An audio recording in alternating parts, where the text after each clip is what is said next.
Hello everyone, welcome to the session. In this session, I am going to talk about the project management. So I would like to start with this session with some best quote. I think this is something that I read recently. It's a Neil Armstrong quote. It says, "It's one small step for man and no kind leap for a mankind." So I more related with this kind of quotes. That's why I would like to share it, with you all. Okay, we can start this session. For that, I'll go for the next slide. So definition. Um, so I would like to share that definition for project. So in project management, we must know the definition. Okay, every time we call it as project, but if someone asks what is project, you have to be ready to answer those kind of questions. Okay, a project is nothing but is a temporary initiative that is agreed and planned and executed to achieve a specific goal. We, if you see here, we call it as is a temporary initiative. Why? Because each project has a start date and end date, so it has to be completed within that time frame. So that is why we call it as a temporary initiative. Also, each project has one estimation, that we call it as an agreement. Also, we have a proper plan, and also we have a proper execution. So this is why we call it as this kind of term that we are using when it comes to for the definition. Okay, again I will once again I will know give that definition for this project. Project is a temporary initiative that is agreed, planned and executed to achieve a specific goal. That is, we call it as a project. Okay, one more term that we always used when it comes to project, that's called it as scope. So what is scope? Scope is nothing but the output together with the work is called scope.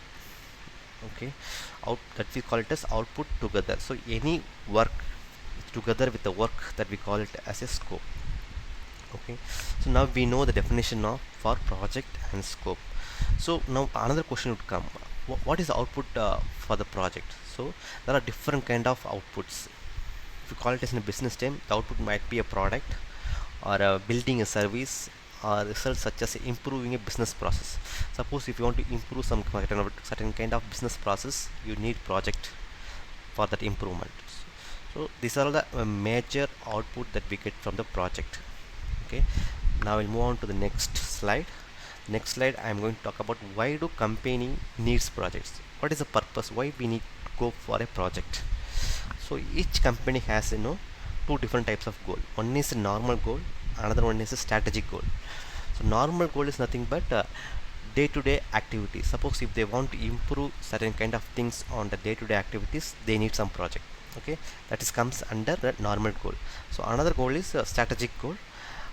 Each company has some vision to achieve. Suppose each year the company will make document to achieve some mission and vision for the particular year.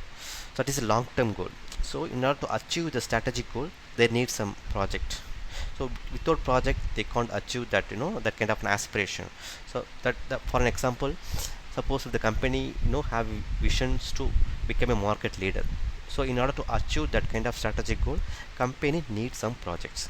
That is why no company will start a team to achieve that kind of projects. So I hope that you are clear with what is project and what is scope, and then why do we go for a project. I think this is we have explained so far. The next slide I am going to explain what's the demand in project. What's the demand? Okay, see, these are all the high demand that when we go to for a project. First one is a market need. Sometimes it's market maybe the competition to to become a leader, to overcome some other company, you need some project. Also sometimes it's a business need to create a to propose a project, or sometimes technological advancement. For suppose there is some new technology is other business they are using, so in order to incorporate those kind of technology, need some project. And then fourth one is customer request. Suppose, so for example, in banking, the customer needs some mobile app kind of an application, so for that you need a project. This is all kind of a customer request. And last, and then next one is legal requirement. Here the law, like sometimes the government made some new law, so in order to uh, not rely with that kind of a legal requirement. You need to create some project, you need to achieve some goal, you need to create some scope. And the next one is social needs. It becomes, sometimes, um, in order to satisfy social, legal, the customer requirement, you need some kind of project. And last one is ecological consideration. So these are all the main demand for to create a project. Okay. Just make a note of it, in case, so if somebody asks what are the major demand of creating a project, these are all the major needs that we need to consider. Not only the consider, we need to look out when we're going to create a project. Okay, so now we know that what is project, what is the scope, and why do company needs a project. But next one is, who is going to handle the project. That is a major work, that where you need to come to for the project manager. So project manager is the responsibility, accountable for all tasks of the project related activities. So he is the one, has the whole responsibility to handle the project from start to end. Also he has to deal with, all level of seniority. The seniority, I would say, is maybe the stakeholders or the clients. He has to deal with all the kind of, steps. Also the investment related, investment also need to consider only by using the project manager. So he has to be performed with the care. Okay. And next question would come, uh, what kind of experience the project manager needs to have. Okay, is it compulsory that require project manager need a domain knowledge?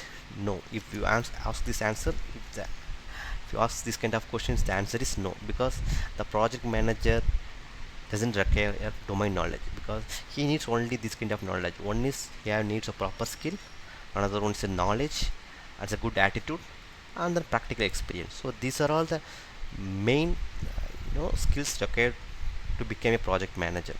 So what happens if he has a domain knowledge? If they have domain knowledge, then it's an additional advantage for that project, because he might be making some better plan, and then it might be a less uncertainty, and then he would be able to predict the risk. And then another one is he can easily communicate with the stakeholder. So these are all the main advantages if the project manager has the domain knowledge.